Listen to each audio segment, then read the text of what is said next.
Hello guys, welcome to RPA academy. RPA academy में आप सभी लोगों का स्वागत है। तो दोस्तों, बेसिकली हमारी एक दिन की क्लास स्किप हो गई थी कल की।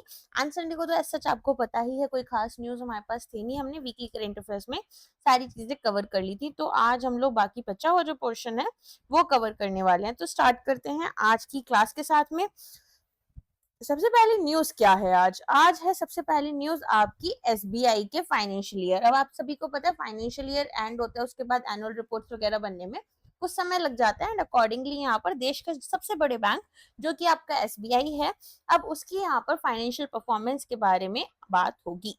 तो क्या आया है यहाँ पर, सबसे पहले तो इन्होंने नेट प्रॉफिट रिकॉर्ड किया है। तो जो लोग एसबीआई पीओ के लिए अप्लाई कर रहे हैं उन्हें खुश हो जाना चाहिए। और पता है क्या होता है, जब आप लोगों का जॉब लगेगा, अगर आप यहाँ पर जॉब कर रहे हैं इससे रिलेटेड, एक सेकेंड गाइस, कुछ तो इशू आ रहा है।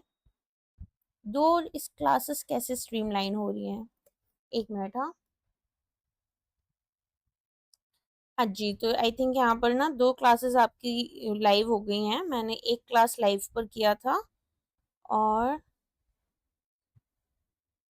चलिए कोई बात नहीं। आई थिंक कुछ तो यहाँ पर इशू चल रहा है, एक मिनट दीजिएगा। हाँ ना, तो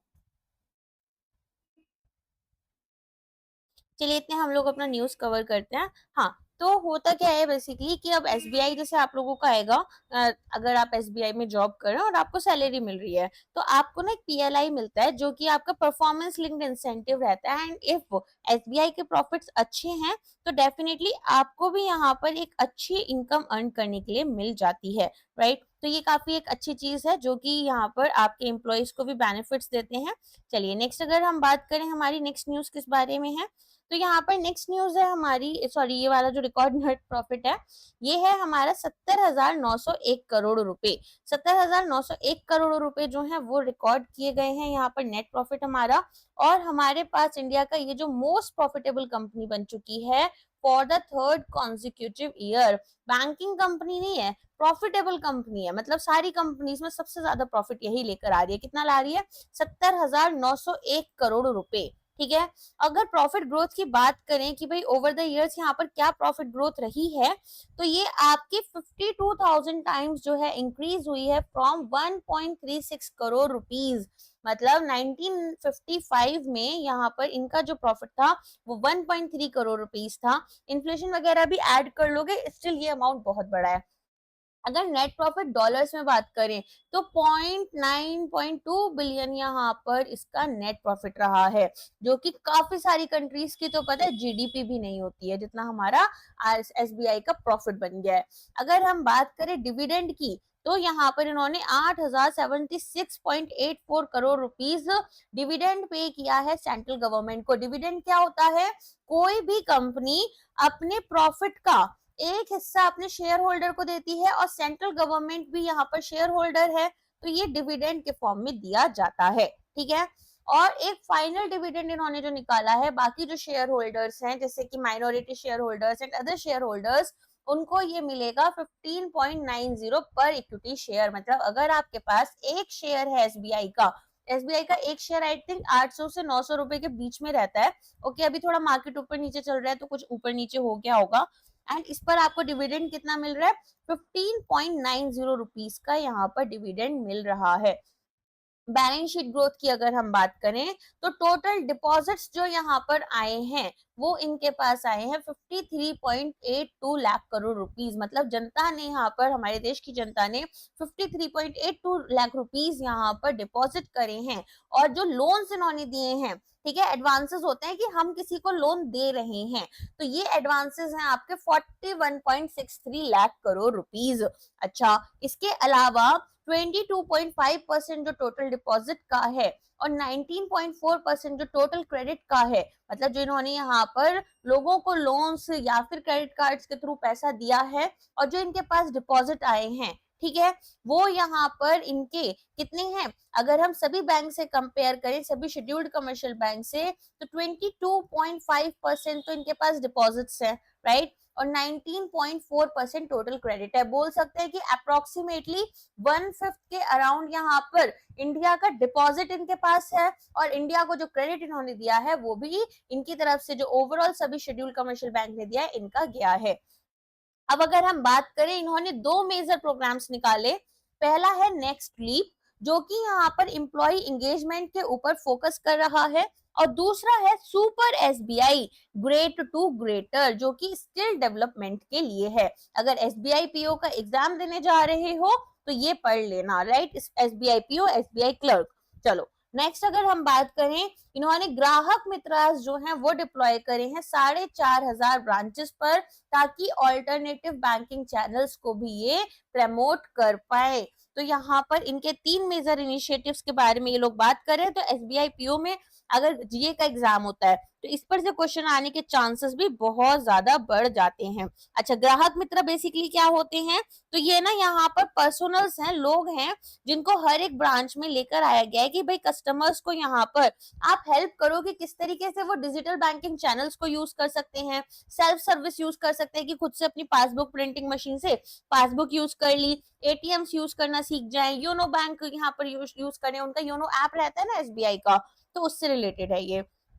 अगर हम बात करें, इसके अलावा इन्होंने ऑफिशियली एंड किया है, क्या एंड किया है? स्पेशल अमृत कलश fixed deposit scheme.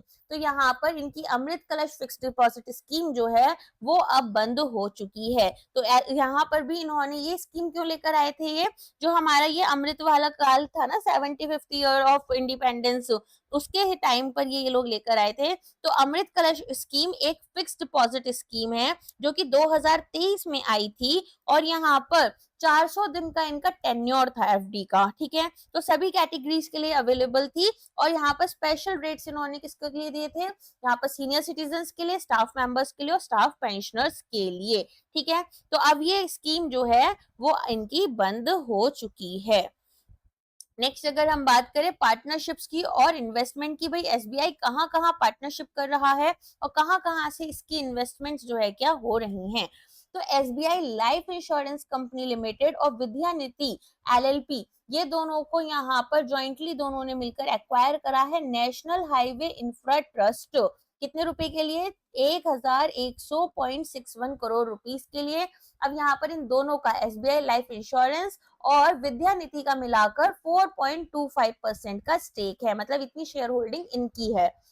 City bank और एसबीआई ने साथ में मिलकर सोशल लोन फैसिलिटी शुरू करी है, जो कि यहाँ पर $295 मिलियन की है। नबार्ड और एसबीआई ने मिलकर एक एमओयू साइन करा है कि रूरल डेवलपमेंट आसाम में इंक्रीज करेंगे। अब देखो, ये बूस्ट करने के लिए कौन सा स्टेट है जहां पर एसबीआई जो है वो रूरल डेवलपमेंट बूस्ट करना चाहता है और नबार्ड के साथ पार्टनरशिप की? सिंपल क्वेश्चन बनकर आएगा। एसबीआई की जो टोक्यो ब्रांच है, इन्होंने लोन दिया है जापानीज येन 26 बिलियन का, ठीक है, जो कि यहाँ पर 1476 करोड़ का हो गया एडा को। तो एडा बहुत इंपॉर्टेंट है, इंडियन ऑर्गेनाइजेशन है, एंड ये न्यूज भी इंपॉर्टेंट हो जाती है, तो इसको भी याद कर लेना। मार्केट प्रेजेंस और ऑपरेशंस की अगर हम बात करें, तो इंडिया का जो एटीएम नेटवर्क है उसमें 30% इनका शेयर है, जिसमें कि आप 65,000 एटीएम्स देख सकते हैं। इसके अलावा इन्होंने 331 करोड़ रुपए की फीस केवल एटीएम विड्रॉल से ही अर्न की है। और अगर हम बात करें, एसबीआई ने इंडिया का जो रिटेल इन्फ्लेशन है ये प्रोजेक्ट किया है 3%। कौन से क्वार्टर में? Q1 हमारा जो रहेगा फाइनेंशियल ईयर 26 का, that is April to June 26 आप 25, ठीक है। तो यहाँ पर आप क्या देखोगे, ये आपका खत्म हो चुका है अप्रैल से जून वाला, हमारा Q2 शुरू हो गया है। एक क्वार्टर में यूजुअली याद रखना, अगर यहाँ पर Q1 लिखा है तो इसका मतलब है first quarter, that means 3 month है ना, 4 क्वार्टर होते हैं। और अगर H1 लिखा है तो समझ जाओ हाफ ईयर लिखा है, ठीक है। चलो, मतलब फर्स्ट हाफ, और H2 लिखा है तो सेकेंड हाफ। फोरकास्ट करा है इन्होंने retail inflation between 3.9 to 4.0% for हमारा फर्स्ट हाफ फाइनेंशियल ईयर का 2025-26, ठीक है। तो ये भी आपको याद रखना है। अब आ जाओ नेक्स्ट न्यूज पर। नेक्स्ट न्यूज क्या है? भानु प्रताप शर्मा जी को अपॉइंट करा गया है chairman of financial service institutions bureau. Financial services institution bureau. अब यहाँ पर ये एक पार्ट टाइम चेयरमैन है। पार्ट टाइम चेयरमैन क्यों है कि यहाँ पर किसी और को थोड़े टाइम के बाद में लेकर आएंगे। तो 30 जून तक इनका टेन्योर है और यहाँ पर सेकंड कॉन्जिक्यूटिव एक्सटेंशन देखा गया है लीडरशिप का। अब फाइनेंशियल सर्विस इंस्टीट्यूशन ब्यूरोज जो है ये यहाँ पर क्या है, ये स्टैब्लिश हुआ है 1 जुलाई 2022 को। काफी नई ऑर्गेनाइजेशन है और बैंक बोर्ड ब्यूरो को इन्होंने रिप्लेस कर दिया है। और आज की जो स्टैटिक बैंकिंग की क्लास है गाइस, उसमें मैं आपको यही पढ़ाने वाली हूँ। तो स्टैटिक बैंकिंग की क्लास में आपको मैं आज FSIB के और बैंक बोर्ड ब्यूरो के बारे में बताऊंगी, तो हम इसके बारे में वहीं पर देख लेंगे। कॉइन स्विच जो है इन्होंने Web3 कॉइन्स निकाले हैं। तो बेसिकली क्रिप्टो करेंसीज जो होती है ना, अभी यहाँ पर इंडियन इन्वेस्टर्स के लिए भी अभी जियो कॉइन आया था, है ना, जो भी फ्री मिल रहा है बेसिकली। अब देखते हैं उसका फ्यूचर क्या रहेगा। तो कॉइन स्विच एक कंपनी है, एक प्राइवेट कंपनी है। इन्होंने यहाँ पर डायरेक्ट एक्सेस दिया है 1 लाख डिसेंट्रलाइज क्रिप्टो टोकन्स की इंडियन इन्वेस्टर्स को। सिंप्लीफाइड ट्रेडिंग यहाँ पर ट्रेडिंग रहेगी इंडियन रुपीज में, ठीक है, कोई कॉम्प्लेक्स प्रोसेस नहीं है। यूजर फ्रेंडली इनोवेशन है, आपको यहाँ पर कोई भी वॉलेट नहीं बनाना पड़ेगा। जैसा आप लोग पेटीएम वॉलेट ये सब बनाते हो ना, ऐसे ही हमें क्रिप्टोज में भी वॉलेट्स बनाने पड़ते हैं। टोकन स्वैप्स यहाँ पर आपको जो है क्या वो भी नहीं चाहिए होगा और नेटवर्क फीस भी आपको पे नहीं करनी। डिसेंट्रलाइज्ड फाइनेंस जो है ज्यादा एक्सेसिबल बना रहे हैं। टारगेट ऑडियंस इनकी क्या है, मेन स्ट्रीम इन्वेस्टर्स हैं और इनके लिए टेक्निकल बैरियर्स को कम किया गया है। अगर हम बात करें 34% जो है यहाँ पर एक्टिव कॉइन स्विच यूजर्स इन्होंने न्यू टोकन्स के साथ में इंटरेक्ट किया है पास्ट 6 मंथ्स में। चलो अब आ जाओ यूपीआई ट्रांजेक्शन डेटा। तो जून 2025 में यूपीआई ट्रांजेक्शन डेटा जो है वो आया है। तो टोटल ट्रांजेक्शंस यहाँ पर कितने रुपीस के हुए हैं, 18.40 बिलियन का हुआ है। टोटल वैल्यू जो है, ठीक है, टोटल, अच्छा ये टोटल ट्रांजेक्शन है, नंबर ऑफ ट्रांजेक्शंस, जैसे आपने एक ट्रांजेक्शन किया आपका, फिर मेरा दूसरा ट्रांजेक्शन हो गया, ये है 18.40 बिलियन। टोटल वैल्यू यहाँ पर है 24.04 lakh crore. Year on year growth की बात करें तो वॉल्यूम इंक्रीज हुई है 32% से, ठीक है। और यहाँ पर जो ट्रांजेक्शन वैल्यू है, वैल्यू इज लाइक कितने रुपए तक का हुआ है, वो 20% बढ़ गया है, तो 150 बढ़ चुका है आपका और वॉल्यूम भी 32% से इंक्रीज हुई है। डेली एवरेजेस की बात करें तो average daily transaction volume 613 million है। एवरेज डेली ट्रांजेक्शन वैल्यू आपका ₹80,131 करोड़ रुपीस का है, ठीक है। तो यहाँ पर 24 लाख करोड़ रुपए का जून में हुआ है। और अगर हम एक दिन के हिसाब से देखें तो लोग 80,131 करोड़ रुपए पर डे के हिसाब से ट्रांजेक्शन कर रहे हैं। अगर प्रीवियस मंथ का देखें तो यहाँ पर 18.68 बिलियन ट्रांजेक्शन हुए थे, जो कि यहाँ पर अभी कह सकते हैं कि जून में हमारा थोड़ा सा कम हुआ है, जून में है 18.40 बिलियन, ठीक। अगर हम बात करें यूपीआई ने यहाँ पर काफी स्ट्रॉन्ग अडॉप्शन दिखाया है और मार्केट मैच्योरिटी भी। अब आते हैं नेक्स्ट हमारी न्यूज पर, marine products export development authority MPEDA. अब इन्होंने यहाँ पर नेशनल स्किल ओलंपियाड स्टार्ट किया है, जो जिसका अभी यहाँ पर ग्रैंड फिनाले ऑर्गेनाइज किया गया था एंड ये हुआ है आपका sea food expo Bharat Chennai के अंदर, ठीक है। यहाँ पर ये वैल्यू एडिशन की बात कर रहे हैं सी फूड एक्सपोर्ट्स में, एक स्किल्ड वर्कफोर्स की बात करें सी फूड प्रोसेसिंग के लिए। विनर कौन है, थानसीर केआर हैं फ्रॉम अबाड फूड्स मालीपुरम केरला और इनको 1 लाख रुपए का प्राइज मिला है। नेक्स्ट यहाँ पर न्यूज है कि यूनियन कैबिनेट ने परमकुड़ी रामानाथपुरम सेक्शन जो है इसकी NH87 का इसका 4 लेन बनाने की बात की है। बेसिकली 2 लेन 3 लेन हाईवेज होते हैं, 4 लेन हाईवेज की बात की है।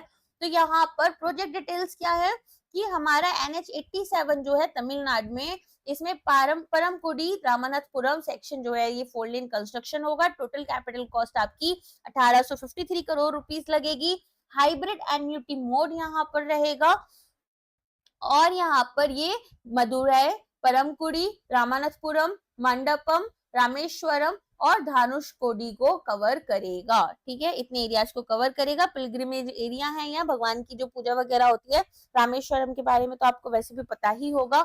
एंड कोस्टल टूरिज्म डेस्टिनेशन का मदुरै, रामेश्वरम काफी फेमस जगह है। एक्सपेक्टेड बेनिफिट्स की अगर हम बात करें तो ट्रैफिक कंजेशन कम हो जाएगा, ट्रैवल टाइम आपका काफी कम हो जाएगा, ठीक है। टूरिज्म बढ़ेगा, इकोनॉमिक डेवलपमेंट होगी। नेक्स्ट आ जाओ, अब ये काफी इंपॉर्टेंट न्यूज है हमारे G7 नेशन से रिलेटेड। तो G7 नेशंस जो है इन्होंने अग्री किया है कि साइड बाय साइड यहाँ पर टैक्सेशन मॉडल जो है यूएस मल्टीनेशनल्स के लिए वो लेकर आएंगे। तो कनाडा की प्रेसिडेंसी चल रही है इस बार G7 में, और जितने भी मेंबर नेशंस हैं सबने यहाँ पर डिसाइड किया है कि side by side taxation model लाएंगे टैक्सेस से रिलेटेड, ठीक है, फॉर यूएस मल्टीनेशनल कंपनीज। तो अब यहाँ पर यूएस की जो मल्टीनेशनल कंपनीज है एमएनसीज जो हैं वो एग्जाम्प्टेड रहेंगी 15% ग्लोबल मिनिमम कॉर्पोरेट टैक्स से अंडर ओईसीडी प्लस 2।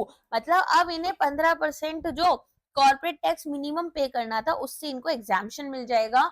इंस्टेड ये अब यहाँ पर केवल अमेरिका में ही टैक्स होंगी, ना कि फॉरेन ज्यूरिस्डिक्शंस जहां पर ये ऑपरेट कर रही हैं G7 के अंडर। अगर हम बात करें बैकग्राउंड की, तो ये जो एग्जाम्शन है ये डोनाल्ड ट्रंप के एडमिनिस्ट्रेशन ने काफी स्ट्रांगली एडवोकेट किया था, और यहाँ पर एक्सक्लूसिव यूएस की टैक्सिंग राइट्स हैं डोमेस्टिक और फॉरेन इनकम पर। ऐसा इनका कहना है कि यूएस कॉर्पोरेट जो है वो सारा पैसा हमें देंगी, बाहर के देशों को क्यों दें, पता नहीं क्यों नहीं दें, राइट। चलो कोई बात नहीं है। अब यहाँ पर ये ना अमेरिका ओनली पॉलिसी लेकर आए हैं, तो ये काफी स्ट्रांग यहाँ पर बात करते हैं कि भाई अपनी ही कंट्री के बारे में। पहले ही जो है अमेरिका सुपर पावर के नाम पर दूसरे देशों को भी बहुत कंट्रोल करता था। अभी क्या है धीरे धीरे कंट्रोल तो रखना चाहता है बट हेल्प नहीं करना चाहता। बट दोनों चीजें नहीं चल सकती हैं कि आप कंट्रोल भी रखो और हेल्प भी ना करो। सिग्निफिकेंट डिविएशन देखने के लिए मिल रहा है 2021 ओईसीडी ग्लोबल टैक्स एग्रीमेंट से, जहां पर हमारी 140 कंट्रीज इन्वॉल्व थी।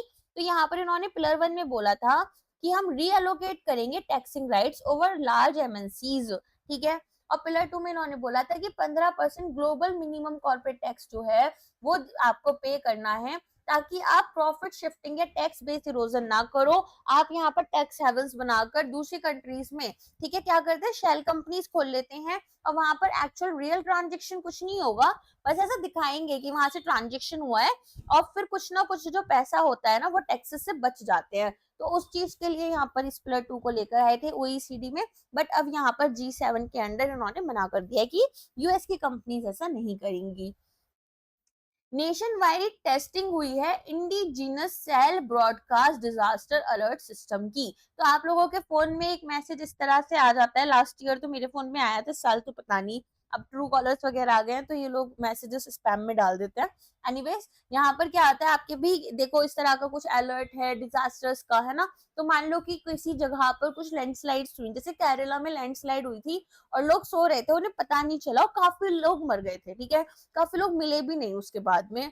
तो ऐसी सिचुएशन में यहाँ पर क्या होगा कि एक नेशन वाइड डिजास्टर अलर्ट भेज दिया जाएगा, सबके सेल फोन्स पर मैसेज जाएगा, तुरंत लोगों को पता चल जाएगा, क्योंकि ये वाली एक चीज प्रॉब्लम हुई है। तो इसकी टेस्टिंग करी गई है कि भाई सबके फोन में मैसेज कितनी स्पीड में जा रहा है, कितना टाइम ले रहा है, एक्सेट्रा। तो डिपार्टमेंट ऑफ टेलीकम्युनिकेशन ने मिनिस्ट्री ऑफ कम्युनिकेशन के अंडर कोलैबोरेट करा है यहाँ पर नेशनल डिजास्टर मैनेजमेंट अथॉरिटी के साथ में, और यहाँ पर मिनिस्ट्री ऑफ होम अफेयर्स के अंडर आता है। अभी कंगना रनौत का एक वीडियो वायरल हो रहा है जहां पर मंडी में आप लोगों ने देखा होगा फ्लड्स में काफी लोग जो है बह गए, and she was laughing and saying कि ये चीज मेरे अंडर थोड़ी आती है, यूनियन कैबिनेट के अंडर आता है नेशनल डिजास्टर मैनेजमेंट अथॉरिटी, तो वही देखते इस चीज को।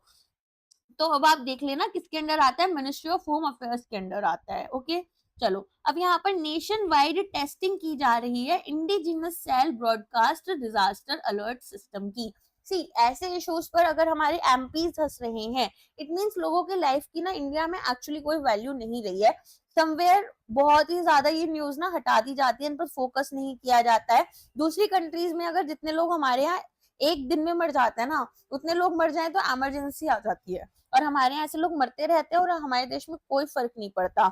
इससे होता क्या है ना, इससे एक तरह से पता चलता है कि हमारे जो पॉलिटिशियंस हैं, जो हमारे लीडर्स हैं, वो हमारी कंट्री को लेकर कितना सीरियस हैं। And you can not laugh, मतलब एक बच्ची का वीडियो वायरल हो रहा था वहीं पर जिसकी पूरी फैमिली जो है वो फ्लड्स में चली गई। एक तरफ हमारे एमपीज हैं जो कि हंस रहे हैं।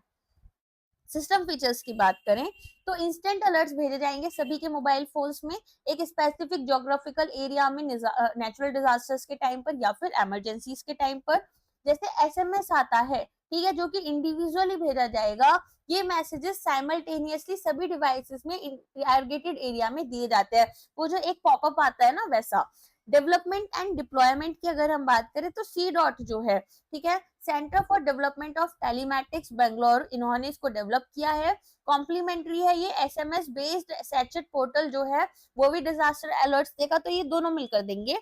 ऑलरेडी एक्टिव है across all 36 states and union territories. तो यहाँ पर 6,899 करोड़ अलर्ट्स भेजे गए थे पास्ट डिजास्टर इवेंट्स में, और 19 लैंग्वेज में ये आपका वर्क करता है। कितनी लैंग्वेजेस में करता है ये माइट भी इंपॉर्टेंट है, और बाकी कोलैबोरेशन किसने किया है वो इंपॉर्टेंट है। अभी कुछ दिन पहले हमने नेशनल स्पोर्ट्स पॉलिसी के बारे में पढ़ा था, ठीक है। अब इन्होंने एक तो इसको नाम दे दिया है खेलो भारत नीति, खेलो भारत नीति। अब यहाँ पर इसको अप्रूव करा गया है। अभी थोड़ी सी चीजें जो है वो आपकी यहाँ पर डायरेक्टली वैसी आ गई है। ओके, ये लाइन जो है ये हेल्प लिखा है, यहाँ पर कुछ टाइपिंग के टाइम पर गड़बड़ हो गया होगा, तो ये हेल्प है, ठीक है। तो यहाँ पर ऑफिशियली नेम किया गया है इसका खेलो भारत नीति 2025।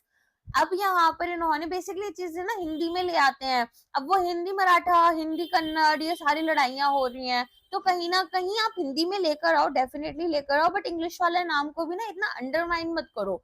इंडिया के ये अमंग टॉप 5, वरना फिर वही है प्रॉब्लम क्या होती है, फिर सारे स्टेट्स बोलने लगते हैं कि नहीं हमारी लैंग्वेज को भी ऊपर रखो, तो वो पॉलिटिशियंस को एक नया एजेंडा मिल जाता है और लोगों को फिर भड़काते हैं वो लोग। Anyways come here. तो यहाँ पर बात करते हैं कि पोजीशन क्या करनी है हमें, टॉप 5 स्पोर्टिंग नेशंस में इंडिया को लेकर आना है 2047 तक। नेशनल स्पोर्ट्स पॉलिसी 2001 को ये रिप्लेस कर रहा है। ऑलरेडी हमारे पास एक पॉलिसी थी, ये याद रखना, कभी की भी इंडिया की पहली नेशनल स्पोर्ट्स पॉलिसी आई है ऐसा स्टेटमेंट आएगा, तो नहीं पहली नहीं है, 2001 में जो थी उसको रिप्लेस किया गया है। यहाँ पर हम इंडिया को प्रिपेयर करें 2036 में होने वाले ओलंपिक गेम्स के लिए। 5 स्ट्रैटेजिक पिलर्स हैं नेशनल स्पोर्ट्स पॉलिसी 2025 के। 5 कौन कौन से पिलर्स हैं, पिलर्स के नाम आपको याद होने चाहिए। ग्लोबल स्टेज पर एक्सीलेंस के लिए, इकोनॉमिक डेवलपमेंट के लिए स्पोर्ट्स होने चाहिए, सोशल डेवलपमेंट के लिए होने चाहिए, लोगों के मूवमेंट के लिए होने चाहिए, मास फिटनेस इनिशिएटिव के तौर पर, और हमें एजुकेशन के साथ इसे इंटीग्रेट करना है। याद हुआ थोड़ा थोड़ा।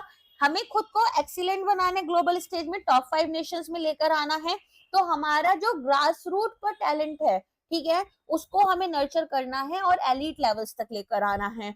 फिर इकोनॉमिक डेवलपमेंट भी स्पोर्ट्स के थ्रू करनी है, तो स्पोर्ट्स टूरिज्म को हमें प्रमोट करना है, और यहाँ पर ग्लोबल स्पोर्टिंग इवेंट्स को अट्रैक्ट करना है, ताकि हम ज्यादा से ज्यादा ऐसे इवेंट्स होस्ट करें। हम मेजरली पढ़ते हैं ना दूसरी कंट्रीज में हो रहे हैं, तो अब हम अपनी कंट्री में करने लगे। जैसे हमारे यहाँ पर आप देखते हैं हॉकी चैंपियनशिप बहुत कॉमनली होती रहती है, तो इस तरह के कुछ और इवेंट्स हम लेकर आए। फिर यहाँ पर सोशल डेवलपमेंट करना है, वीमेन का, ट्राइबल कम्युनिटीज का और मार्जिनलाइज्ड ग्रुप्स का, ठीक है। और यहाँ पर स्पोर्ट्स को एक टूल की तरह यूज करना है ताकि सोशल इंटीग्रेशन और एम्पावरमेंट कर पाए।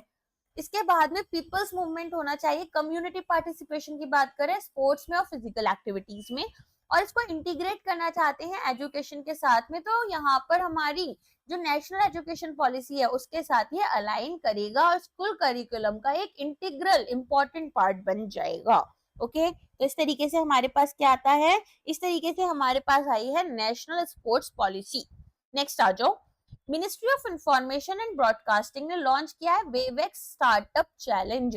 वेवएक्स स्टार्टअप चैलेंज, अब यहाँ पर क्या होगा, ये वेवएक्स एक्सीलरेटर प्रोग्राम का हिस्सा है, जिसमें हमारा इसका नाम है भाषा सेतु, ठीक है, भाषा लैंग्वेज। तो यहाँ पर सेतु होता है ब्रिज, तो यहाँ पर रियल टाइम लैंग्वेज टैग बनाना है भारत के लिए।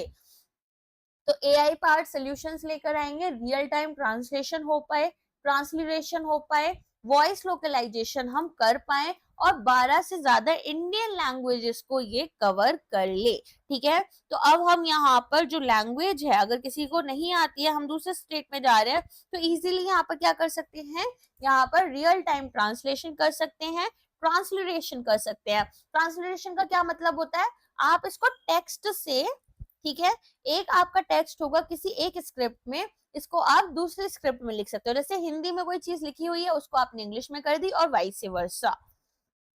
सपोर्ट यहाँ पर विनर्स के लिए क्या मिलेगा, तो इंक्यूबेशन सपोर्ट मिलेगा, ठीक है, मेंटरशिप मिलेगी, वर्क स्पेस मिलेगा अंटिल डिप्लॉयमेंट, तो मीडिया, एंटरटेनमेंट और लैंग्वेज टेक्नोलॉजी में इनोवेशन की बात हो रही है। अब नेक्स्ट आ जाओ, INS Udaygiri second stealth frigate under project 70A। तो इसका इमेज मैंने उसमें लगाया हुआ है थंबनेल में, आप लोग देख सकते हैं। तो उदयगिरी के बारे में बात हो रही है। अब उदयगिरी है क्या यहाँ पर? सबसे पहले तो आपको पता होगा उदयगिरी केव्स कौन सी जगह पर है? मध्य प्रदेश में है। उसी के नाम पर यहाँ पर इसको रखा गया है। ठीक है, तो यहाँ पर उदयगिरी आईएनएस आपका आया है, सेकंड स्टेल्थ फ्रिगेट है ये, जो कि इंडिया के अंडर इंडिया के प्रोजेक्ट 17A के अंडर बिल्ड हुआ है। अब स्टेल्थ फ्रिगेट क्या होता है? सबसे पहले तो ये आपको पता होना चाहिए कि स्टेल्थ फ्रिगेट का मतलब क्या होता है। ये वॉर शिप्स होते हैं। क्या होते हैं ये? वॉर शिप्स होते हैं। क्यों डिजाइन किए गए हैं? एडवांस स्टेल्थ टेक्नोलॉजी के साथ में, ताकि रडार क्रॉस सेक्शन को हम मिनिमाइज कर पाए और हमें ना विजिबल रहे जो एनिमी डिटेक्शन सिस्टम्स हैं। ठीक है, तो यहाँ पर अगर एनिमी की तरफ से कोई डिटेक्शन सिस्टम लगा हुआ है तो वो हमें विजिबल हो जाएगा और यहाँ पर हम उससे बचा लेंगे खुद को।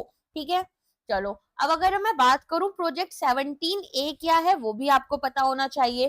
तो 7 फ्रिगेट्स यहाँ पर कंस्ट्रक्ट हो रहे हैं इस प्रोजेक्ट के अंदर, जिसमें 4 तो यहाँ पर Mazagaon dock ship builders limited कर रहे हैं। अगर कोई लोग शेयर होल्डर्स है, अगर शेयर्स में इन्वेस्ट करते हैं तो आपने देखा होगा इसके शेयर्स के प्राइसेस भी ना दोगुने तिगने हो चुके थे। और 3 यहाँ पर गार्डन रीच शिप बिल्डर्स बनाएंगे। ठीक है, जो कि कोलकाता बेस्ड कंपनी है। अब यहाँ पर देखो, तो ये शिवालिक क्लास शिप्स जो हैं उनकी लेगेसी को ही फॉलो करेगा। इंडियन नेवी ने यहाँ पर इसको क्या किया है, 37 मंथ के अंदर अंदर लॉन्च के या इंडक्ट कर लिया है, स्टार्ट भी हो गया इसका काम। और कैपेबिलिटीज की अगर हम बात करें तो एडवांस स्टेल्थ फीचर्स हैं, supersonic surface to surface missile है। इस पर क्वेश्चन आ जाता है, यूपीएससी तक में इस पर क्वेश्चन आ जाता है कि पर्टिकुलर मिसाइल जो है वो एयर टू सरफेस है, सरफेस टू एयर है, किस तरह से है। ठीक है, चलो फिर यहाँ पर medium range surface to air missile भी है ये। 76 mm नेवल गन यहाँ पर मिलेगी और क्लोज इन वेपन सिस्टम। ठीक है, चलो नेक्स्ट आ जाओ।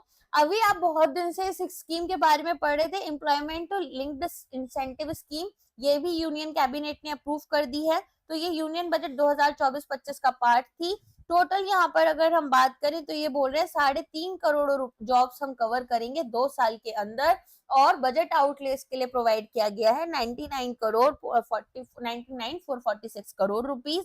और ये यहाँ पर पीएम का जो 4.1 करोड़ यूथ को एम्प्लॉयमेंट प्रोवाइड करना है with 2 lakh crore budget across 5 schemes. यहाँ पर 2 कंपोनेंट्स हैं इसके, सॉरी 5 नहीं है। ठीक है, तो यहाँ पर फर्स्ट टाइम एम्प्लॉयज जो हैं पार्ट ए उनको लिया जाएगा और दूसरे में एम्प्लॉयर्स आते हैं। तो 1 मंथ वेज यहाँ पर 15,000 रुपए तक आपको प्रोवाइड की जाएगी फर्स्ट टाइम एम्प्लॉयज की, जो कि ईपीएफओ के साथ रजिस्टर कर लेते हैं।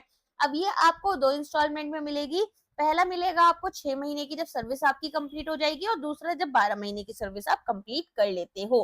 अब ये डायरेक्ट बेनिफिट ट्रांसफर किया जाएगा आधार ब्रिज पेमेंट सिस्टम के थ्रू। पार्ट बी जैसा मैंने बताया एम्प्लॉयर्स के लिए होती है। तो यहाँ पर क्या होगा, जैसे ही आपका एक एडिशनल एम्प्लॉय बढ़ जाता है जिसकी सैलरी 1 लाख रुपए पर मंथ तक है, तो आपको इंसेंटिव दिया जाएगा। ठीक है, ड्यूरेशन क्या है, 2 साल यहाँ पर जनरल सेक्टर्स के लिए और 4 साल यहाँ पर मैन्युफैक्चरिंग सेक्टर्स के लिए। ठीक है, अब पेमेंट यहाँ पर पैन लिंक्ड अकाउंट्स के लिए की जाएगी। पैन आपको पता है इंडिविजुअल्स के भी बनते हैं और कंपनीज और बिजनेसेस के भी बनते हैं। एलिजिबिलिटी क्या है, 1 अगस्त से लेकर यहाँ पर 31 जुलाई 2027 तक आपको रजिस्टर करना है इस स्कीम के अंडर और जॉब्स जो क्रिएट होंगी फिर उन्हें देखा जाएगा। इंसेंटिव स्ट्रक्चर क्या है, ईपीएफ का जो वेज स्लैब है और एम्प्लॉयर इंसेंटिव। तो अगर आप 10,000 रुपए तक यहाँ पर इनकम दे रहे हो तो 1,000 रुपए का इंसेंटिव मिलेगा एम्प्लॉयर को। अगर 10,000 से 20,000 तक का सैलरी है तो 2,000 और 20,000 से ज्यादा का है तो 3,000। नेक्स्ट न्यूज है हमारी यहाँ पर, यूनियन मिनिस्टर टेक्सटाइल जो है उन्होंने पीएम मित्रा पार्क अप्रूव करा है विरुधुनगर तमिलनाडु में। ठीक है, विरुधुनगर है, आई थिंक थोड़ा सा प्रोनाउंसिएशन गड़बड़ हो जाता है तो sorry for my pronunciation part. PM integrated textile reason and April park approve हुआ है विरुधुनगर में। यहाँ पर इसकी इन्वेस्टमेंट है 1,894 करोड़ रुपीज। 1,052 एकर्स में ये फैला हुआ रहेगा। मैन्युफैक्चरिंग होगी, प्रोसेसिंग होगी और टेक्निकल टेक्सटाइल्स के लिए हम इसे यूज करेंगे। 15 MLD यहाँ पर आपको देखने के लिए मिलेंगे, common effluent treatment plants.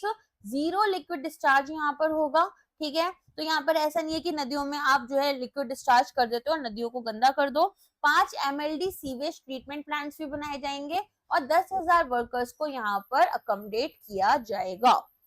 Timeline की बात करें तो सितंबर 2026 तक ये कंप्लीट हो जाएगा। 10,000 करोड़ रुपए तक का यहाँ पर इन्वेस्टमेंट का हम लोग एंटिसिपेट कर रहे हैं कि इतना इन्वेस्टमेंट अलग अलग इन्वेस्टर्स की तरफ से आएगा और 1 लाख जॉब तक क्रिएट हो जाएंगी। इंडिया का पहला अप्रूव्ड ये पीएम मित्रा पार्क बन चुका है। कहाँ पर बना है?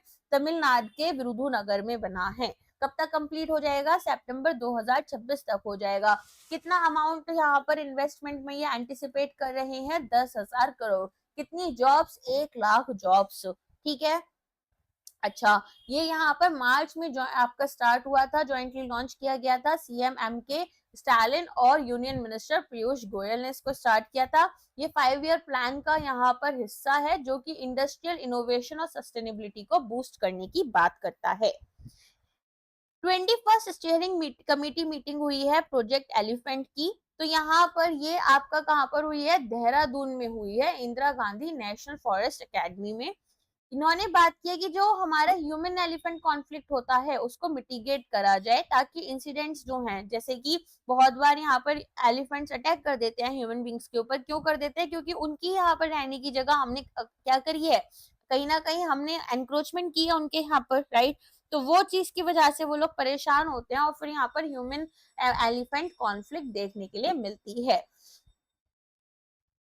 नेक्स्ट अगर हम बात करें यहाँ पर 3,452.4 किलोमीटर्स क्या देखने के लिए मिलेंगे? रेलवे ट्रैक्स देखने के लिए मिलेंगे, जिसमें 77 high risk elephant collision zones रहेंगे। रिव्यू होगा model elephant conservation plan Nilgiri elephant reserve के लिए, जो प्लान आपका यहाँ पर 2025 तक फाइनलाइज होगा। वर्ल्ड एलिफेंट डे हम लोग कहाँ पर सेलिब्रेट करने वाले हैं? कोयम्बटूर में, ठीक है। और यहाँ पर गज अवार्ड्स दिए जाएंगे। प्रोजेक्ट एलिफेंट यहाँ पर लॉन्च हुआ था 1992 में, सेंट्रली स्पॉन्सर्ड है, मतलब स्टेट का कुछ हिस्सा रहेगा और कुछ हिस्सा यहाँ पर सेंट्रल गवर्नमेंट देगी। लास्ट एलिफेंट सेंसस हुआ था 2017 में, जब हमारे देश में केवल 29,964 एलिफेंट्स थे। ठीक है। चलिए नेक्स्ट आ जाओ, रेल वन मोबाइल ऐप। तो ये वाली न्यूज ऑलरेडी हम लोग कवर कर चुके हैं, चलो एक बार रिवीजन के फॉर्म में देख लो।